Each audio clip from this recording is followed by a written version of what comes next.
to all units proceed to your post assignments. All units proceed to your post assignments.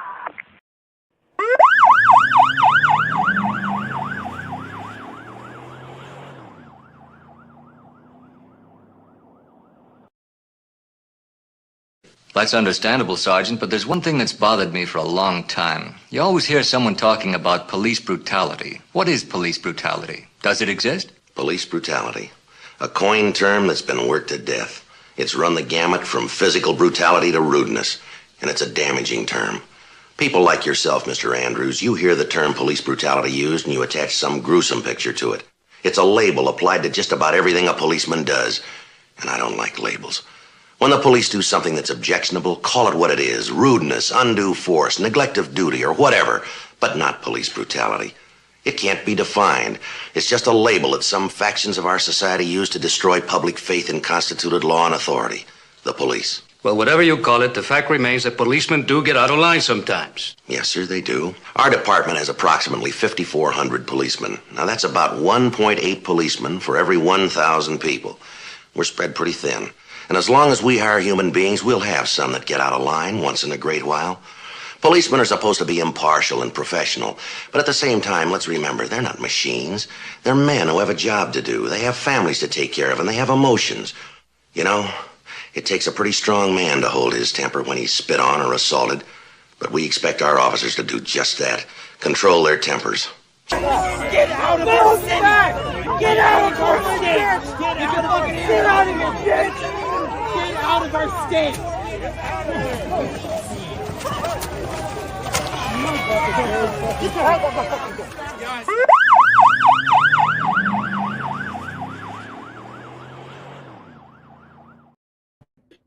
Yeah, baby, it's episode 1. Yes, the premiere episode, you might say, of Probable Cause, with yours truly, Jeff Norman, and my friend Greg Dillon, law enforcement veteran. How you doing, Greg? I'm doing well. Thank you, Jeff. Greg is the author of a book called The Thin Blue Lie, and we had him on The Whiners, our other podcast, before I read the book. But since then, I have read it, and it is really a great book. In it, Greg talks about the different personality types who go into the police profession, and he puts himself in the category that he calls the Boy Scout. Yeah, That doesn't sound too macho. No, but once you read the explanation, you just realize it has more to do with ideals and ethics than machismo, I guess. Right. But, it's tough to profile people and fit them into a box, and I do explain that everyone usually falls into more than one category simultaneously, but there's usually a driving or a lead trait that distinguishes people between the different labels that I had put down. And but I probably feel the most comfortable identifying as the Boy Scout, sure. Yeah, well, basically it means you're not corrupt, right? That's another way of putting it. Yeah. You play by the book. Yeah. Yep. Yeah. So I don't know how you feel about it, but I thought it was appropriate to start with that Joe Friday spiel. Yeah. He has a little bit of a pro-police bias, but he was saying, he just doesn't want the term police brutality to plant in people's heads the wrong thing. If a cop beats somebody up or uses excessive force, then by all means they should be held accountable. And I agree with that. Yeah. I used to live I lived actually in New York and Los Angeles, Long Beach, and these are all urban populations with a lot of police action. So whenever I would be out and about, it was pretty common for me to come across some kind of police action where the police are interacting in some way with the people. And unless I was in a big hurry, I would always make a point of stopping to watch. And do you know why I did that? Because I'm a good citizen. Okay. because I always felt, well, maybe they would need a witness. And in my mind, I would be always very happy to testify if it were to help the police or if it were help the civilian. Because I don't root for or against the police. I root for justice. Am I wonderful or what? No, that's noble of you to do that. The only caution that I put out there is oftentimes people are attracted to an interaction that is starting to escalate without knowing what preceded that, what got to that point, and this is what a lot of people are missing when they start to evaluate a police officer's action. So if they've been dealing with someone for 5 or 10 minutes and they're getting the runaround, they won't identify themselves, they give conflicting stories, they start becoming, a little cavalier or very rude. And then it gets to the point where an arrest is made. The people only seem to focus on, hey, you were a little aggressive there, you were a little rough, Yeah, right.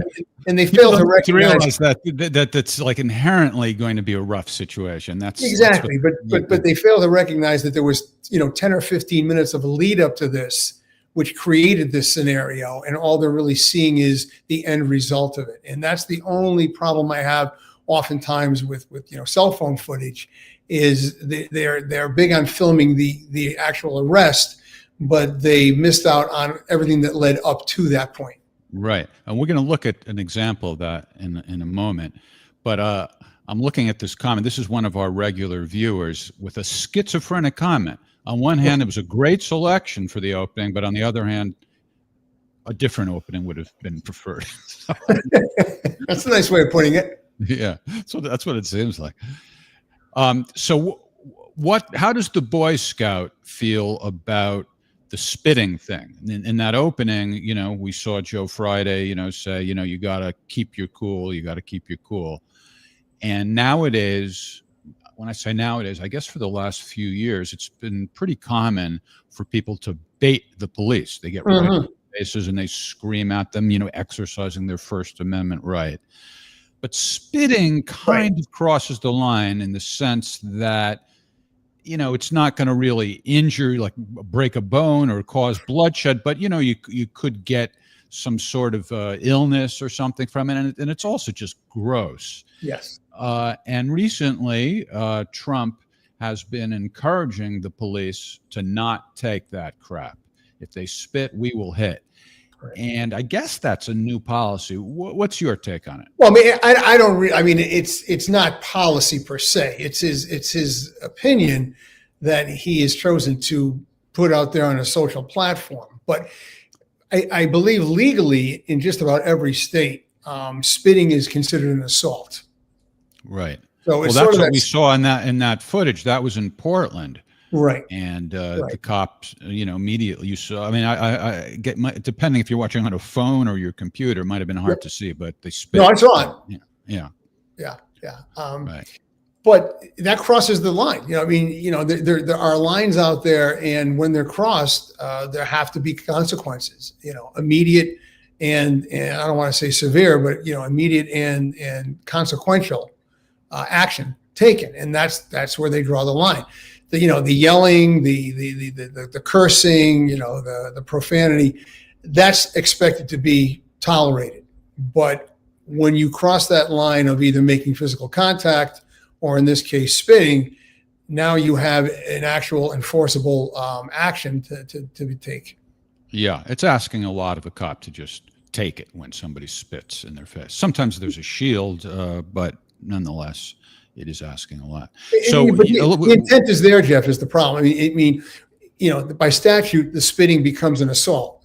So the intent is there, and whether it makes contact with your skin or it doesn't is beside the point. The point is they did it with the intent to commit an assault, and they should be treated appropriately, which it looks like they were. H-shirt clarifies no preference on the TV shows, just different.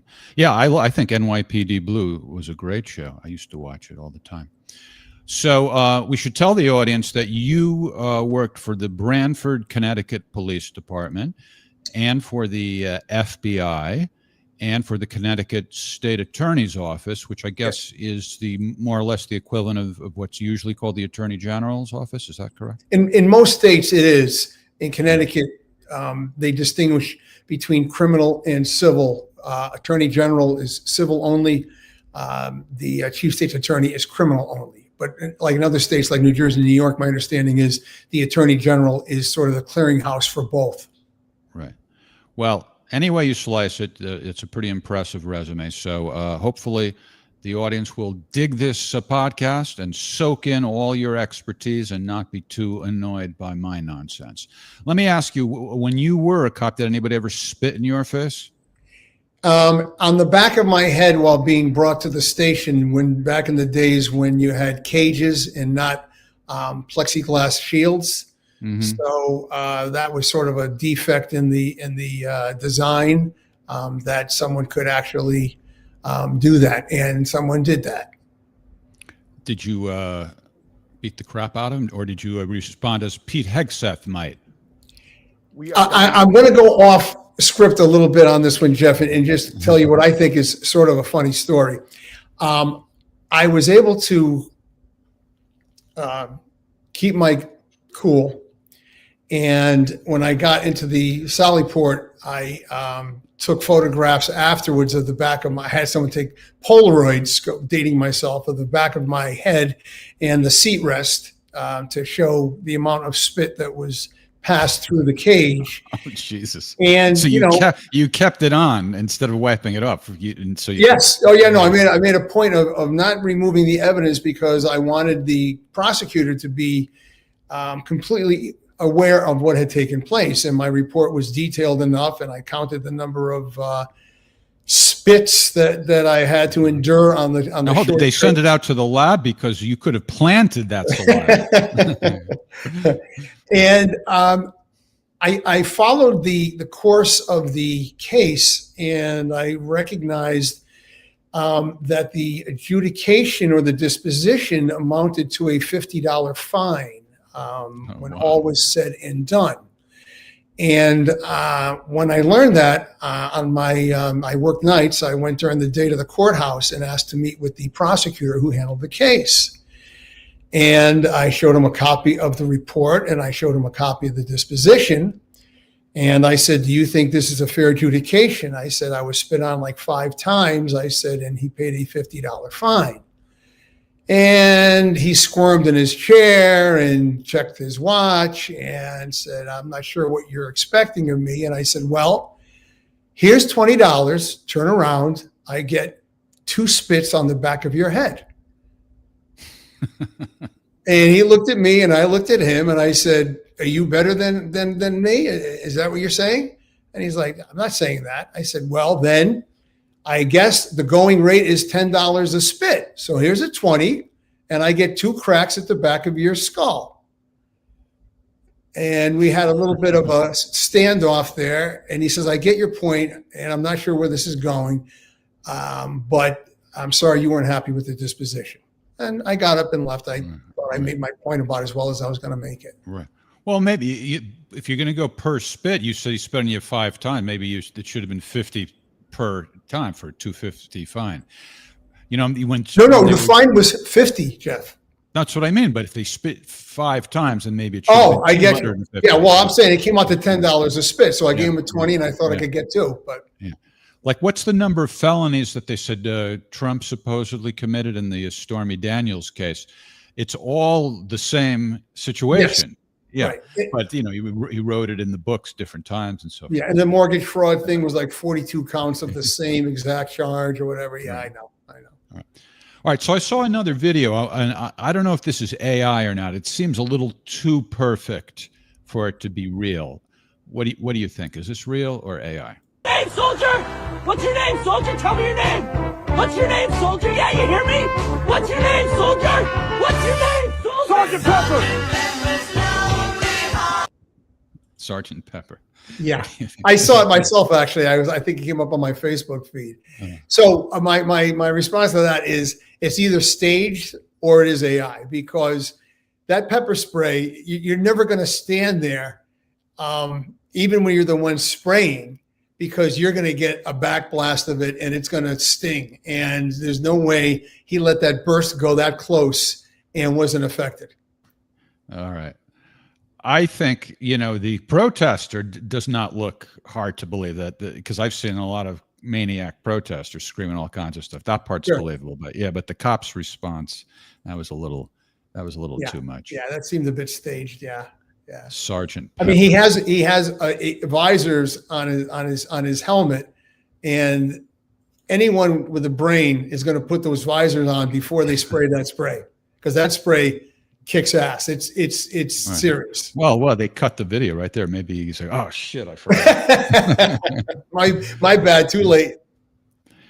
All right. Well, let's take a look at some. This show is going to be primarily about dissecting news stories that involve crime and punishment, police stories, legal issues. We'll have some guests from time to time, other cops, lawyers, prosecutors, defendants, plaintiffs, and so forth and so on. There was an interesting story the other day about cell phones. This is something that never registered on my radar before, but apparently it has been illegal to jam cell phone signals in prisons. And the reason the prison officials might want to jam it is because prisoners smuggle in phones and they conduct their business and commit other crimes and so forth and so on. But it's been prohibited. And I actually went out to dinner with a friend of mine Sunday night who is a doctor in a prison. And I was talking to him about this, and he was saying, well, I was saying, well, why is it even illegal? And he said, because when you jam it, then you jam other phones too. So I said, well, then what about the people who work in the prison? And he says, well, they issue us special phones. Did you know this, Greg? No. Oh, yeah. He told him, and I don't know if this is the same everywhere, but at the prison where he works, I assume it's the same everywhere. He told me the people who work there are not allowed to bring their own phones in. The state gives them, this is in North Carolina, gives them special phones. So maybe they can jam the phones in a way that affects only the cell phones that the prisoners might smuggle in, but not the employees. I don't know. But here's the weird thing. This is The Intercept, which is, a woke publication. And the person who sent this to me is Steve Scrovan. He was our guest on the Whiners last week. And this is a bit of a controversy among the woke crowd because phones that have been smuggled in have been used to expose wrongdoing.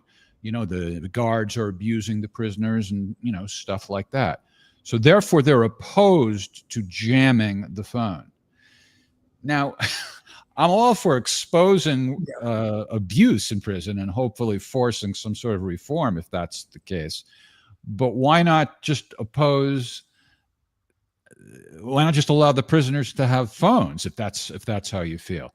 Jeff, I'm just a little confused on the, because state by state varies quite a bit. So what North Carolina does, South Carolina may not do, and on and on with the rest of the country. But the pushback was that they were using a jamming device, or you said that was determined to be illegal. Well, no, it's currently banned, and the FCC is talking about, meaning jamming it is currently illegal, and the FCC has proposed that they lift that ban, and so that they can jam it. So the woke crowd is objecting because, hey, the prisoners that smuggled in phones have used it to expose the guards beating them up or whatever wrongdoing was going on, and I'm saying, yeah, but they're banned. So if you really want phones to expose wrongdoing, why don't you oppose the fact that prisoners aren't allowed to have phones? It doesn't make any sense to be for that ban or to say nothing about it, but then just object to it being disabled. Does that make sense? No, it does. I mean, but it reminds me of, prisons routinely use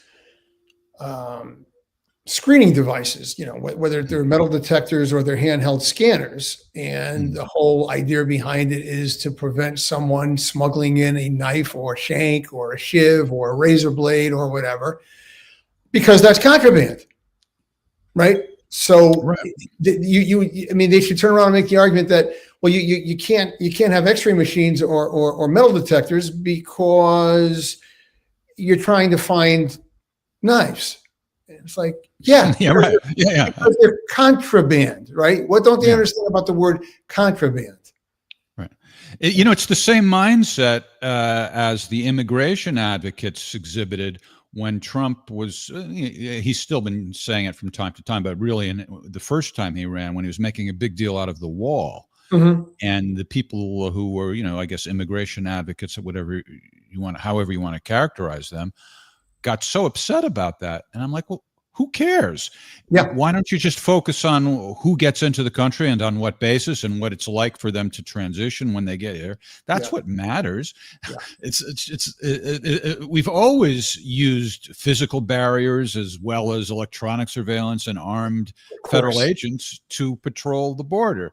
So Trump basically isn't even proposing anything different philosophically. His rhetoric is different, but philosophically, conceptually, it's the same thing, right? Yeah. I mean, the Great Wall of China is sort of a prime example. I mean, that's only, how many centuries old at this point. So it's a tried and true method of keeping borders secure. But going back to the contraband argument, I read the article that you referenced, and I guess the argument was, even though the phones could be used to further criminal enterprises and conduct criminal business, outside of the prison, but they wanted the exception because of this rare instance where they may record bad behavior of the guards. Right. I mean, you could make the argument and say, well, then I should be able to carry a knife for personal protection because I'm kind of a small guy and I don't want to be sexually assaulted or physically assaulted. So I should be able to carry a knife with me. I won't use it illegally, but I will use it in self-defense. And, the response would be like, are you out of your mind? Right. No one carries a knife in a prison. So why do you think that that's a compelling argument that you may use it for a legitimate purpose at some point? I think, right. They wrote this article and Steve Scrowan sent it to me. I assumed it was because he agrees with it. But so, Greg, this might be a little out of your wheelhouse because you've never actually worked in a prison. But what this so Jeff, just to back up a little bit, when you were going through my resume, I spent several years working when I was in college and after college as they used to call them deputy sheriffs, but now they call them judicial marshals. So I worked in the courts, in Superior Court, and we had our own lockup in the basement where we could have anywhere from a half a dozen to a dozen, felons, violent felons down there. And then we're responsible for transporting them back and forth to either the jail or the prison, depending on their status. So I did have an early exposure to sort of the correctional system when I was 18 until I was about 21. So then let me ask you the question. What this made me think of is, we do want to expose anything going on in the prisons that shouldn't be going on. So how else can we do it besides allowing prisoners to smuggle in phones, or to sort of allow it? And so I guess you can't put cameras everywhere. Most facilities, Jeff, have cameras, in most areas for security purposes. I mean, it's not to. Well, but if it's literally everywhere, then you wouldn't need the prisoners to get it with their cell phones. Right. I didn't follow all the links, but there's links in that article to examples of actually. I mean, I take their word for it that there are examples of them exposing things with phones.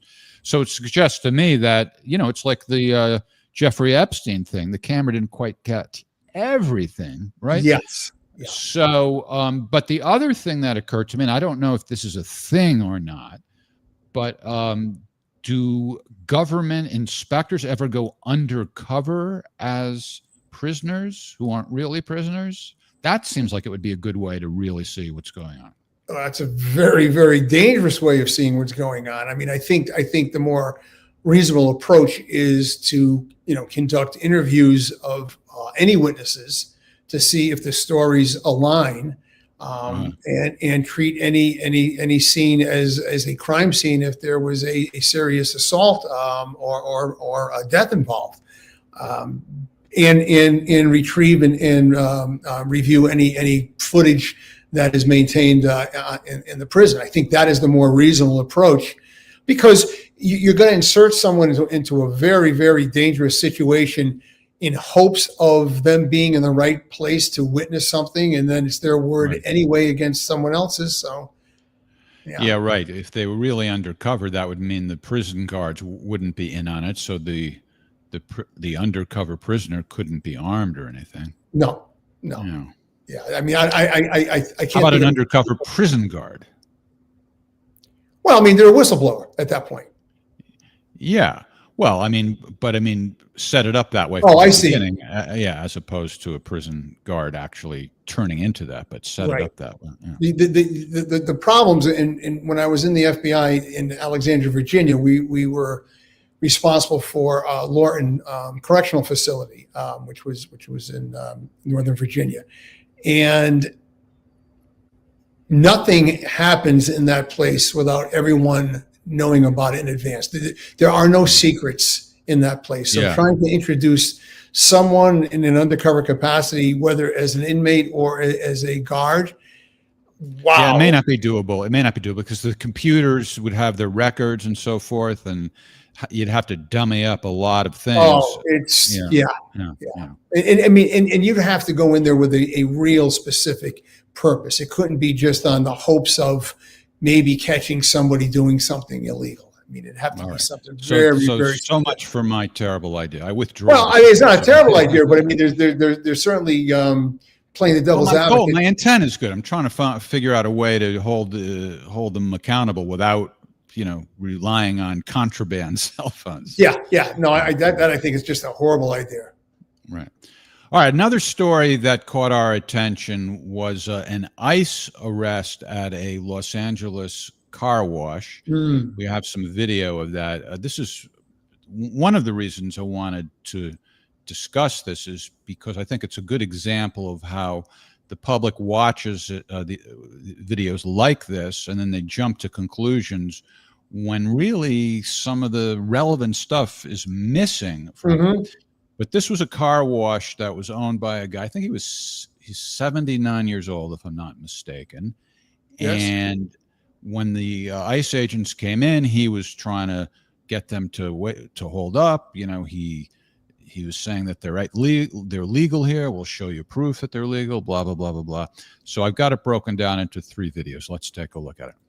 A 79-year-old business owner says he was body slammed and pinned to the ground by federal agents during an immigration raid despite being a U.S. citizen.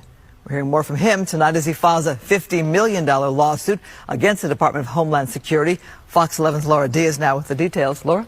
Surveillance video shows agents first approaching the elderly man inside of his business 2 weeks ago. He says he attempted to ask them what they needed and pleaded with them to allow his workers to retrieve their papers proving they had a right to work in the U.S. Instead, he was thrown to the ground. All right, so that's my first question is, we don't really know whether or not this is the first time he's aware that they're there or anything has been said. It looks kind of rough, maybe unnecessarily rough to knock him down like that. But is that relevant, like whether or not, there's been any discussion prior to that moment? Well, Jeff, I think it's curious how the reporter narrates it by saying that he's approached when in fact he's running headlong into the ICE agent, right? Right. I mean, who approached who at this point? Right. The ICE agent is trying to make, his entrance, and this gentleman is running directly into him. Yeah. So I think the anchor woman also showed her bias by trying to make an issue out of the guy being an American. Yes, I was going to say, how is that even relevant to what just took place, right? That's illegal what he did, whether he's an American or a foreigner or a diplomat or an illegal or whatever. All right, well, what about my question? Is it relevant, like whether or not there was any discussion prior to that moment? Like if when ICE agent or any, I guess, any police agency shows up, they just have to burst in and do whatever, or does it vary? Maybe sometimes they'll explain why they're there. I guess the element of surprise is often a key thing, right? Exactly. I was going to say, any advance notice is going to result in less people being there. So I suspect, they want to show up unannounced. But my question is, at 79, have you not learned anything in 79 years of living on this earth that you see a heavily armed law enforcement officer advancing quickly toward you, and you think the good idea is to advance even faster toward him, right? And now he's suing for $50 million. Too. Right. That's even more than you won in your lawsuit. Yeah. Which, by the way, folks, you can read all about in The Thin Blue Lie. How much did you? Oh, no, is that giving it away? No. I mean, the initial award was $2.7 million cumulative from the jury, which was eventually settled for 1.5. This is in 1994, so in today's economy, that's the equivalent of $6 billion. It comes up to just about $5 million actually, and at the 2.7 level, yeah. If you want to buy Greg's book, you can get it at the U.S. Tour of Duty website. However, if you want an autographed copy, buy it from his website, thinblueliebook.com. Check out the website anyway. Thank you. All right, let's take another look. This, like I said, this was a news report. I broke it down into 3 segments. Let's take a look at the next part. Undeterred, he followed the agents outside, where he says the encounter escalated, even though he was respectful. Rafi was now terrified, outnumbered, and outmuscled. Even though he's respectful, it looks to me like he's interfering with cops while they're making an arrest. I guess falling to the ground the first time wasn't enough to dissuade him from confronting these officers during the course of their raid, and then locking up with him, with the officer, and thinking that was going to work out well. I have zero sympathy for this guy. He showed terrible judgment. Right. And I'm not going to second guess the actions of the agents, because I felt they responded appropriately with the initial encounter and with the second encounter. Right. I mean, shame on him. Clearly he's taking a guy into custody right now at this moment. And while he's doing that, it looks like the 79-year-old gentleman doesn't hit him or anything, but he kind of gets physical with him, right? You can't put hands on. Right. Here's the thing. Even if the arrest was an illegal arrest, you do not have the legal right to interfere with that arrest, even if you realize it's illegal. You don't. Yeah. See, people watching this online are like, oh, this poor old man, they beat him up and blah, blah, blah, blah, blah. But like you said, even if it's a bad arrest, you can't be judging whether it's a bad arrest in the middle of it. All right, let's look at another. Well, and Jeff, just to go one step further, I mean, his excuse or his rationale is that his workers had the appropriate paperwork. Is he an immigration judge? I mean, how does he evaluate what paperwork is legitimate and what is forgeries? Exactly. As somebody who got a fake ID before I was a drinking age in the great state of Connecticut, and me too. And evaded arrest from the likes of you. I know full well that documents can be phonied up. All right. No, you're only a little bit older than me. You wouldn't have been a cop at that point, but right. Yes, you're right. That's why I said the likes of you, not specific. At a news conference Thursday called by Shoehead's attorney announcing a $50 million civil rights claim, Rafi said that he suffered multiple broken ribs, damage to his brain from being slammed headfirst into the ground. He showed his bruises to reporters. Despite his protests that he's an American citizen, he says he was arrested, detained at a federal center for hours upon hours without medical attention. Okay, so make no mistake, Jeff, He wasn't arrested because they didn't think he was an American citizen. Yeah, I know. She's making a big deal out of the American thing. Exactly. Like that Yeah. gives him some sort of a pass on anything he does from Right. that point forward. Like this news crew, they don't even get into at all the issue of whether or not it was legitimate, what he did. It's just not even mentioned. It's all about his injury. Mhm. But all right, but one part where, again, we don't have enough information to really judge, but one issue where I might have some sympathy, assuming that information is true, if he needed medical attention, which maybe he did, and they denied it, they're holding him for 12 hours. I don't know. They didn't really say whether or not he was questioned or anything in that 12 hours. What are your thoughts on that? When there's a prisoner in custody who needs medical attention, there is an obligation to address that as soon as possible, is there not? Sure. What was his obvious injury at that point? I mean, and I'm playing devil's advocate. Well, I don't know. I mean, we only see a bruise on his arm, and he said his head Right, was which slammed was into going the to ground. appear. He might have had like- a bump on his head. I don't know. Right. He- But the and he bruise might have shows been- up the following day. I mean, let's face it. You don't bruise instantly. Well, he might have been complaining too. I mean, it wouldn't be that hard to believe because there was no doubt that there was a rough situation. There's no doubt he is 79. So even if he just says he needs a doctor, wouldn't you take his word for it? It doesn't seem far-fetched. Well, and the thing is, I just don't want to, blindly defend any action of another police officer. But You're more pro-police than Joe Friday. that was my uncle, by the way. What do you mean? No, I'm just joking. Oh, all right. But I mean, it's not unusual for someone to complain. You hurt my arm, my side hurts, and I have a headache. And it's like, okay, well, what are we supposed to do about that? If you go to a hospital, they're going to say, yeah, you might have broken your ribs. You probably are going to have a bruise on your arm, and what else? You have brain damage. I think this gentleman had brain damage prior to this incident, to be honest with you, from the way he was acting. But it didn't stop. We don't know. We We don't know what was evident, but would you agree that there is an obligation to get medical attention if someone? Well, I'd be very curious to see if at least an EMT or a paramedic came in, spoke to him, made a visual observation, asked him some questions, and then said, he's fine. All right, here's another one of our viewers. Life-threatening here. This is another one of our regulars. I think he's making up his own phrase, first dip. Maybe he means first dibs. I don't know. I've never heard of first dip. I'm not sure I understand your point, Stefan. Give us a call and we can talk about it. The number is 520-525-8359, and we can hash it out. It sounds to me like Stefan is defending the gentleman. Yeah, the first dibs on check. I don't know what he means. Yeah, That could go either way.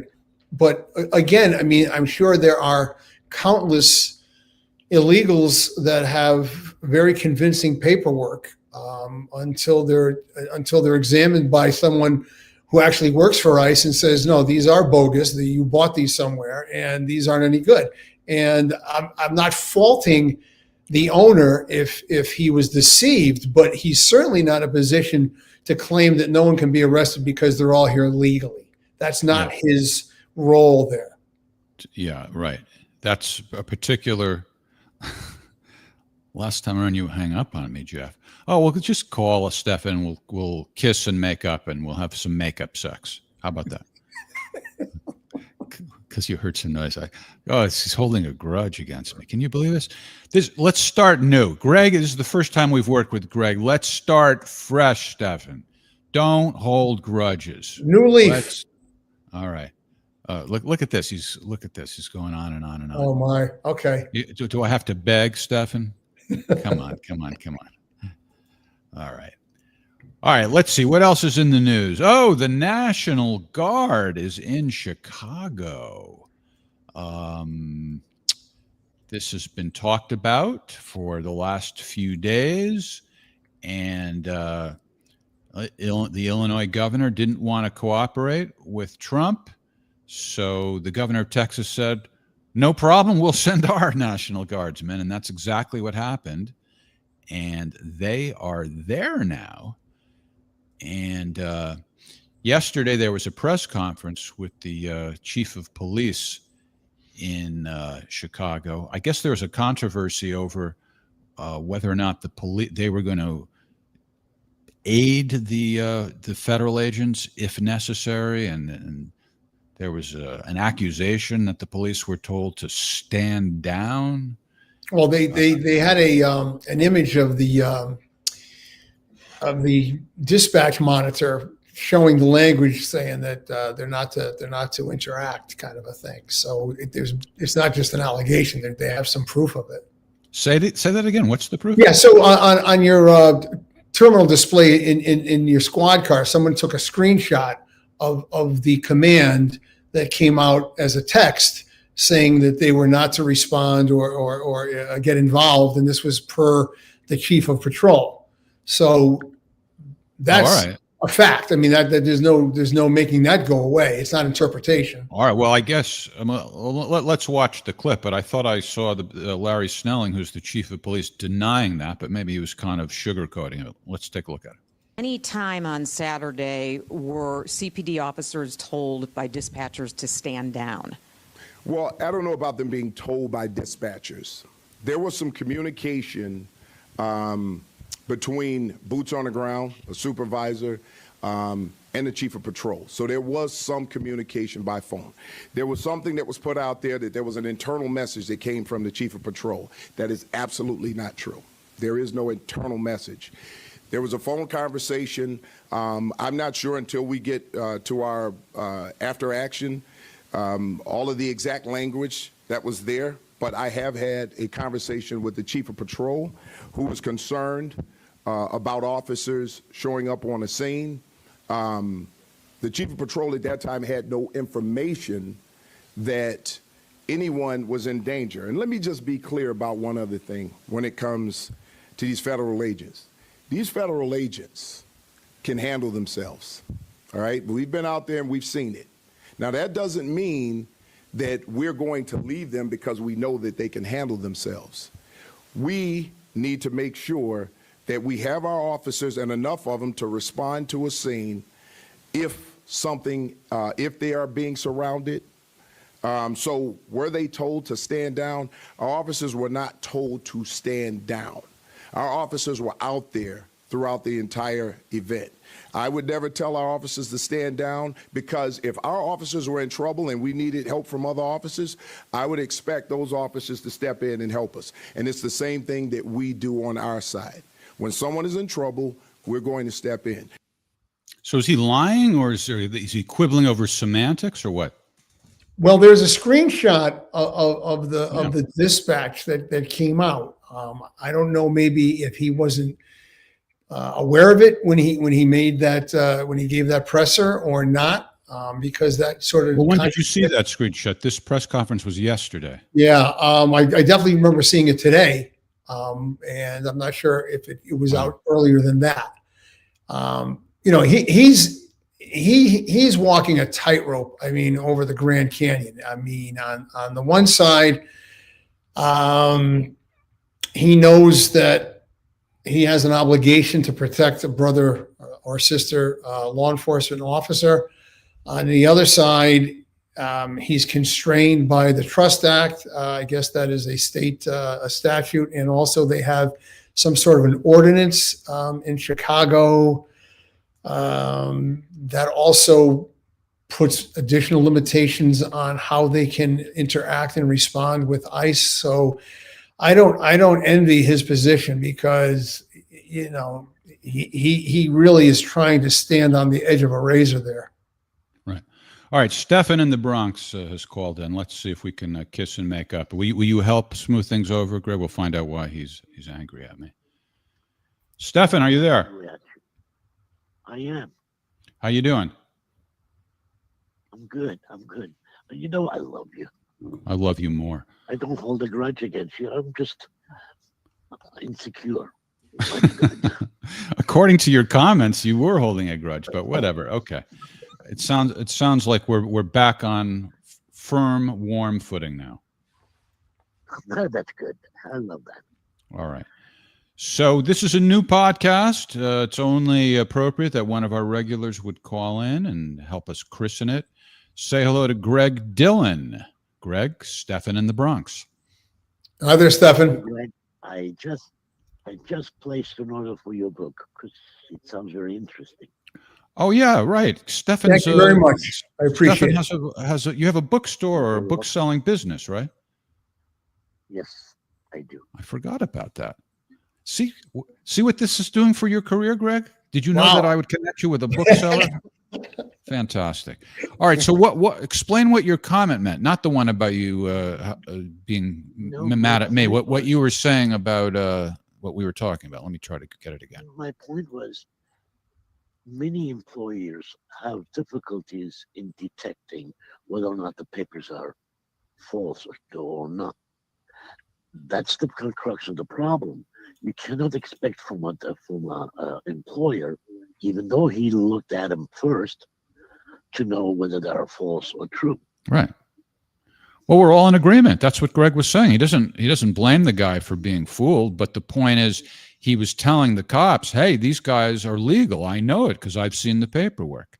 That's what we're criticizing. Obviously, Greg is absolutely right that he not interfere with the actions of an officer.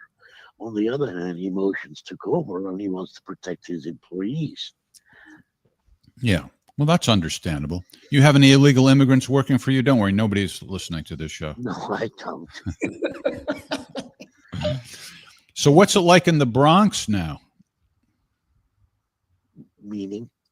Well, crime-wise. Sorry, yeah, I wasn't clear. In my mind, I'm thinking crime-wise. I have a very high respect for officers, and I do know that they're doing a tremendous job, and they are being disrespected left and right, particularly in these demonstrations alike. I wouldn't go to a demonstration, nor would I disrespect the uniform they're wearing. On the other hand, what is really going on? I'm conflicted. I don't see any crime in my neighborhood. Oh. But they are bombarding us with these fringe elements or fringe incidents. Interesting. What part of do you want to say? I don't want to dox you or anything, but what part of the Bronx do you live in? No. I'm in the Norwood section of the Bronx. Norwood. I don't know. Did Frank Serpico work in the Bronx, Greg? Was it the Bronx? I think at one point he did. They moved him around a little bit because of his issues, but I thought he did at one point, yeah. Stefan, what would you say if I were to tell you that the legendary Frank Serpico agreed to testify at Greg's trial? He was suing the state, and previously they were unwilling, I should say, to settle for a reasonable fee, but the night before, or the day before, because of Frank Serpico showing up in New Haven, they settled for, was it $1.5 million? Yes. What do you make of them apples, Stefan? Well, I don't know anything about the case, nor do I'm familiar with the details. No, but you know Frank Serpico, right? You're familiar with Frank Serpico. Yeah, he's a big name, and that he volunteered to testify in favor or for Greg. Sounds good. Right. Here, I can remind you of, I have his voice right here. Hold on. Hoo-ah! That's Frank Serpico right there. Well, that's Al Pacino anyway. What? You mean there's a difference? Our friend H. was saying, hey, there's so much great cop movies and TV shows, so Serpico would be another, and we could get all kinds of clips from that. That's a classic. Today is my birthday. It's your birthday? Hoo-ha! Yeah. Hoo-ha! Well, happy birthday, Stefan. Thank you so very much. How old are you? 40? 39 and holding. Oh. You are technically correct. The best kind of correct. All right, I'm having too much fun with the sound effects. Well, happy birthday, Stefan, and I'm sorry that I abused you previously. I still don't know what I did. I hung up on you because the audio wasn't good. Is that what you said? You heard something, and Ryan was asking where I'm at. He said I hung up on him because there was some noise in this. Oh, all right. I don't think I hung up on you in the sense of angry at you. I think I terminated the call maybe because of, I don't know, whatever. All right. It's all good. I love you. Ryan online that you hung up. So that's what I'm taking. All right. Anyway, it's good. I appreciate the call. And if you continue to tune in, please feel free to call anytime. It's a very interesting show, by the way. Oh, I thanks. will be interested in this. Thanks. Thank you. All right. Did we get to what you wanted to say? Anything else? No, I'm good. All right. All the best, Stefan. Take care. Bye-bye. Now I'm being overly solicitous. Oh, he sounds like a nice. Come over and maybe clean up your apartment for you, Stefan. Anything. He sounds like a gentleman. He's a nice guy. Yeah. All right. I think we have. Well, we already showed the 3 clips, right? Okay. So what else can we talk? Oh, we were talking about the National Guard. I'm sorry. I'm back now. Pam Bondi testified before Congress today, and Dick Durbin was. Hold on. Did he even start talking about the National Guard? Yeah, that's what we were talking about. Yes. I'll be all right. We have actually another clip of Larry Snelling. You don't have to agree with it. It doesn't matter. You don't have to agree with it.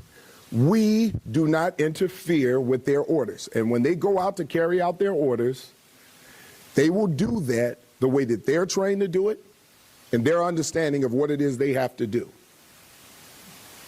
Another one.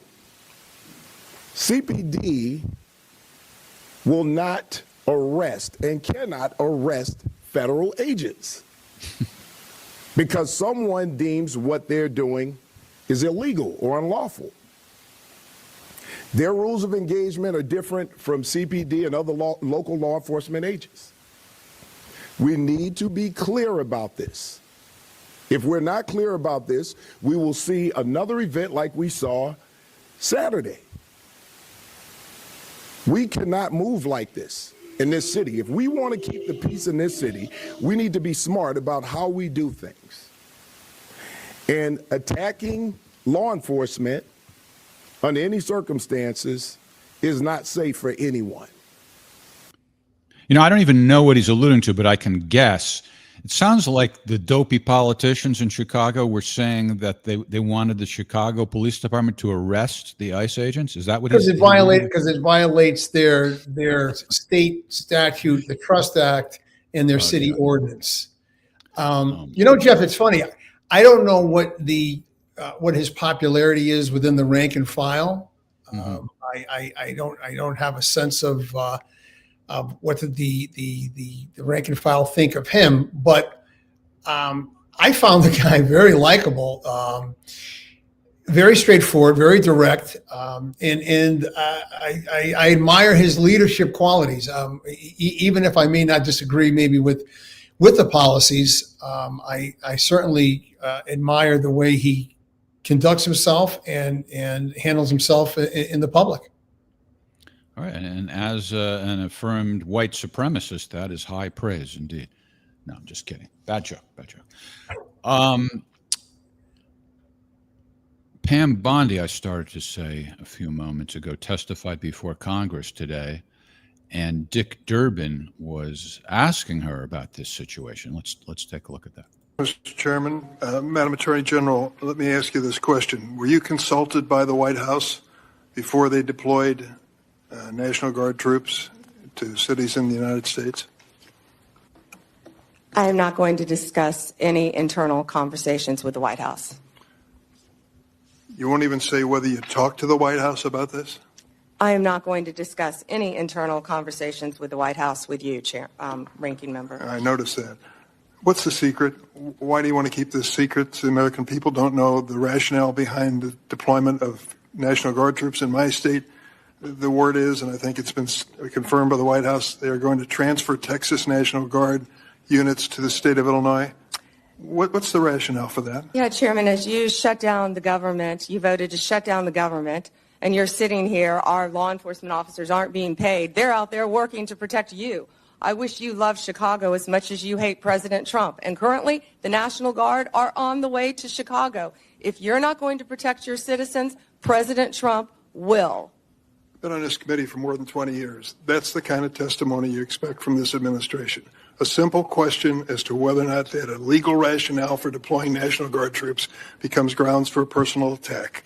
I think it's a legitimate question. It's my responsibility. She refuses to answer as to whether she had any conversation with the White House about deploying national troops to my state. That's an indication, I'm afraid, where we are politically in this place. Let me ask you another question. All right. No, we won't let you ask another question. So what's your feeling about the National Guard being used? I guess it's kind of two basic reasons. One is to protect ICE agents and maybe federal buildings. And also, I don't really, I guess they're not allowed to do this, but from the rhetoric I'm hearing, supposedly that's stopping crime somehow. Maybe you can clarify. I'm a little confused about that aspect of it. Well, I think maybe on that second part about stopping crime, I think there's maybe a deterrence factor when you see the National Guard deployed in numbers. Right. I think it suppresses criminal activity just by the, I hate to say shock and awe, but the impact that it makes visually when you see that many soldiers on the ground. But the other thing is, the more important thing is, Jeff, what it does is it frees up the real police, right? The sworn law enforcement officers, so they don't have to stand guard in front of buildings and take positions of security. They can go out and proactively enforce the law like they're supposed to do, and so that now they're no longer security guards. I don't want to say that in a demeaning way toward the National Guard, but the National Guard is not there to make arrests, right? They're there for their deterrent factor and to safeguard federal properties, which allows the rank and file officers to go out there and effectively perform the duties that they are supposed to be out there performing. Yeah. I haven't heard of a single instance of the National Guard doing anything objectionable. It seems to me just, a technical objection, nitpicking maybe because they don't like Trump. And one criticism I heard that seems possibly valid is that it's disrespectful to the National Guard to make them do this work since it's not really what they signed up for. That I could see. I'm not sure if it's if it's part of their job description or if they should have expected anything like this, but their job description. But as far as the public is concerned, they're not causing any problems. Correct. Yeah. And let me just ask this question. And again, this is not any type of a snide remark about the National Guard, but if they were not doing that, what would they be doing? What are we taking them away from? When we have nothing, right? Don't the National Guard do? They don't even serve unless they're called up in special circumstances. Correct? Yes. Yeah. Well, that's what I mean. Right. So, but I'm saying we're not taking them away from some vital mission that they were on, and removing them. I don't know. I mean, I'd like to actually get more details on this, but my understanding is they don't get all that much compensation, and they're usually put in very uncomfortable circumstances, not only what we see them doing on the streets, but where they stay and eat. It's not really like they're in luxury hotels and getting good food or anything. It's pretty uncomfortable. Correct. Yeah. However, no one in that National Guard was drafted to be in the National Guard. Right. This is a voluntary choice that they make because of the benefits that they enjoy of being in the National Guard. And the flip side of that is it's not all fun and games, and it's not always going to be enjoyable. So that's the downside to, well, anyway, my point is that's the only criticism I heard that might be valid. As far as like them causing any problems and, getting the military, turning the military against the civilian population, they're not doing anything. They're just hanging out. Right. Now, someone apparently wants to point out that they only serve once a month, but that's only true when they're not needed, because when they go in for disaster relief somewhere, they're not serving once a month. Correct? Yeah, I think he was correcting me that they don't do anything usually. He's saying whether or not there's an emergency, they serve once a month, I guess. They get some assignment. I don't know what they do once a month. I think they have to report to their duty station once a month for training and that type of a thing. But that's outside of being called in for an emergency. And I guess this qualifies as an emergency. Yeah. Well, certainly it's in that category. All right. Let's see. What time is it now? Want to do one or two more stories, or you want to go to bed? No, I'm good. I'm good. I'm probably good for another. Yeah. All right. So, how about NSPM 7? What the hell is NSPM 7? I think it stands for National Security Presidential Memo 7. What do I have here? Let me see if I can find it. Where the heck did I put it?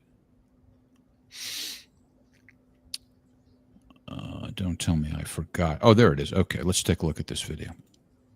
I need you to pay attention to what I'm going to say, and I want you to save or share this because some platforms are going to try to take it down or bury it. This is NSPM 7, Countering Domestic Terrorism and Organized Political Violence, and it just got signed. And buried inside of it are a series of traps. It says the government can treat anti-American, anti-capitalist, and anti-Christian views as indicators of political violence. This allows them to target people they will label as potentially politically violent. The goal of NSPM 7 is to give the government the authority to arrest and charge people before they actually do anything illegal. This is about ideology. And pay attention, because NSPM 7 broadly gives them the authority to label and arrest anyone who supports the overthrow of the U.S. government, supports extremism on migration, supports extremism on race or gender, and it also includes going after people who have hostility towards those who hold traditional American values on family, hostility for those who hold traditional American views on religion,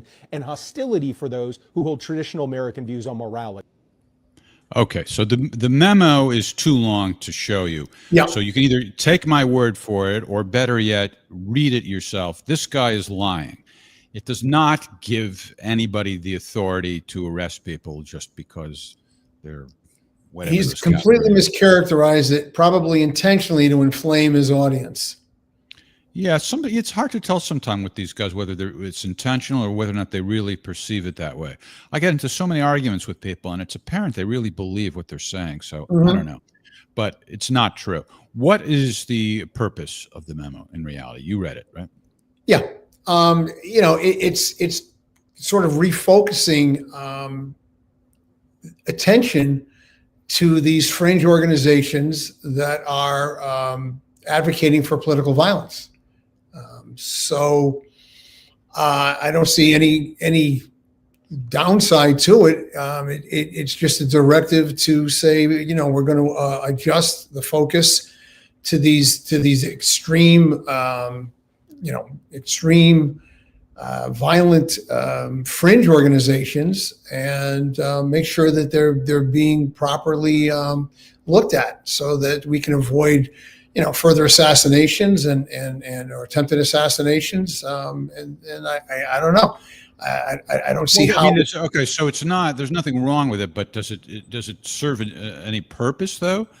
No, I don't think it really does, other than make it a point that they want an emphasis on this type of activity in an attempt to intercept a crime. Yeah. Well, whether it's the FBI or a local police department, they're always giving emphasis to different things.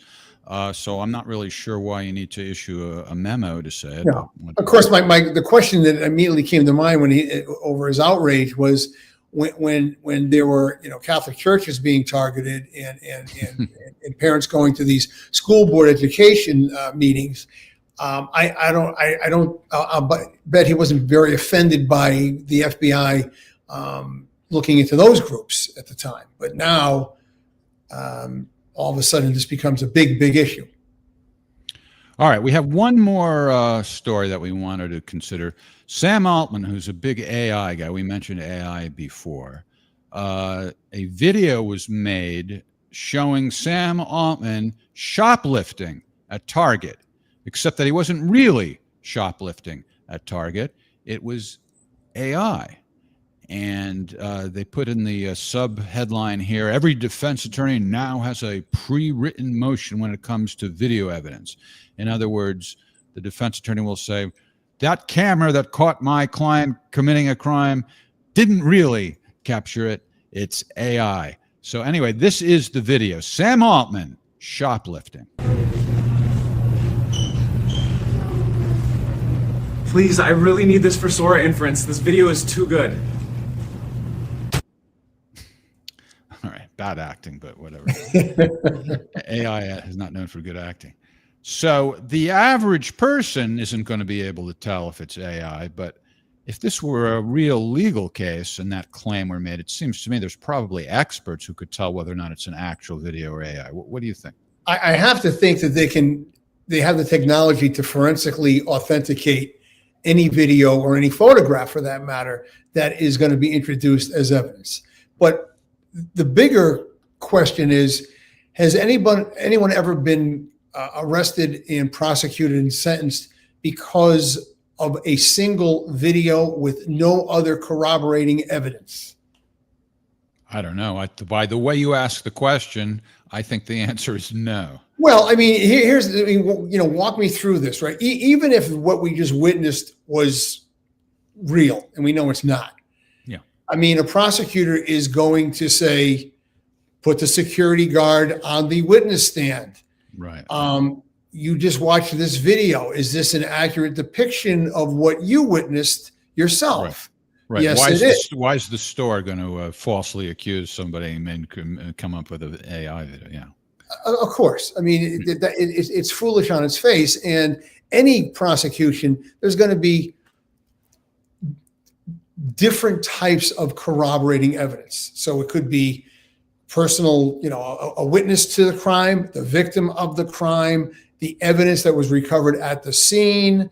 The video is one more part of this. The police officer arriving and documenting what took place, his body camera footage. It's never going to be a standalone issue. So I understand the concerns that these things could be doctored or edited, but no one is going to ever be convicted of a crime solely on a single clip of a video.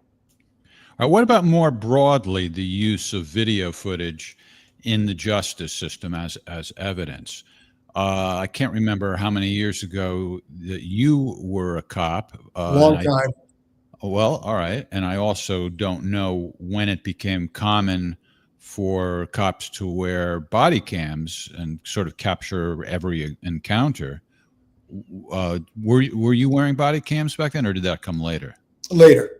Yeah. And as a matter of fact, the last agency that I worked for, the Chief State's Attorney's Office, only recently are now also required to wear body cameras, which I was very surprised at, because we were never uniforms. It was always, business attire. And I was really taken back to hear that we were going to be held to that same standard. I don't have a problem with it, but I was very surprised for the type of work that we do, which is not first responder work as a rule, that we would be held to that same standard. But you were arresting people. Correct. Yeah. Yeah. Well, no. I like I said, I don't have an issue with it. I was very surprised it made it to that level. I mean, because let's face it, FBI agents do not wear body cameras and they arrest people. Oh, so why don't they? Because they haven't been forced to do it yet. Is that an issue? I would think. Well, let me ask you first about the police. As an ignorant layman, my guess would be the body cam that's become mandatory, I guess, in all or most, if not all, police departments probably has been a major game changer. Am I right? Yes. And I think for the better. Changes to the game such that the game can never be played the same way again. Somebody agrees with me. I don't know where that was. So tell me, how has it been a game changer? Well, it's no more, who can make, the best witness, who's more credible, who's more believable, who's more sympathetic. Now, when the body cam footage is available, that's the umpire. That's like the neutral referee. It's you see it, you hear it, and you decide what's appropriate, what's inappropriate, what's what action was legal, what action was illegal. And I think it's a game changer. It's a game changer to the benefit of law enforcement, I think. Well, to the benefit of society, too, assuming it's made cops behave better. I know you can't be precise, but can you put into words in any way to what degree cops have been behaving better because the evidence is going to catch what they do? Sure. Well, I mean, I think it was a gradual progression. I don't think it was an overnight sort of a thing. As cell phones became more common, there was the additional chance of being recorded on someone's cell phone. So I think that maybe caused officers to reevaluate maybe their actions when it came to making an arrest. In addition to that, ring cameras, surveillance cameras, any types of these cameras that are posted publicly that record things. And then, in addition to the dashboard, camera from the police cruisers, I think that preceded the body cam, and then the next stage of it was the body cameras themselves. So when you total all the different types of audio-visual coverage, it certainly, I imagine, affected the way many police officers conducted themselves. Yeah. Now, just like you were saying, there's something wrong in the head with that car wash owner. I would suggest that maybe there's something wrong in the head of a cop who, uses excessive force in some obvious, flagrant way, given that everybody knows that the cameras are going to catch it. But it still happens somewhat, right? I mean, I haven't seen some like egregious instances on body cameras. I've seen some from cell phone footage. Well, that's another thing too, because there's cameras everywhere. Right. But I think the police have gotten much, much better. And don't forget, Jeff, I mean, years ago, when I started, I mean, it was like, here's your nightstick and here's your handcuffs and here's a blackjack. And, those were your tools. Then later on came the pepper spray, which, is a good non-lethal option. And then later on, obviously became the taser, which is an even better non-lethal option. So there's been a progression of improvements made where it's not the choice of, beating someone into submission and handcuffing them, or having the option of pepper spray and/or taser. Right. All right. Well, in future episodes, we'll be examining some footage. Maybe sometimes we'll be able to see the police misbehaving. Other times, police doing exactly what they're supposed to do. And if any of you nice people who tuned in have some suggestions about guests that you would like, the type of guests or specific guests or stories that are in the news, let us know in the comments, and we will do our best to please you. So I think it was a pretty good debut, Greg. I'm very happy with it. Thank you for coming up with this idea, and I'm flattered that you chose me. The pleasure and the honor is mine. All right. Well, we don't have any official outro yet, though, so it's just going to be turn the thing off. But we're getting there. We started in a low key way. What do they call it? A soft opening. When a restaurant doesn't do a lot of publicity, but they just sort of tell a few people. And so this is our soft opening, and subsequently we'll have a professional outro. So like I said, let us know how we did, how we can do better. And thanks for tuning in. And thank you, Greg. Take care, everybody. Nice talking with you.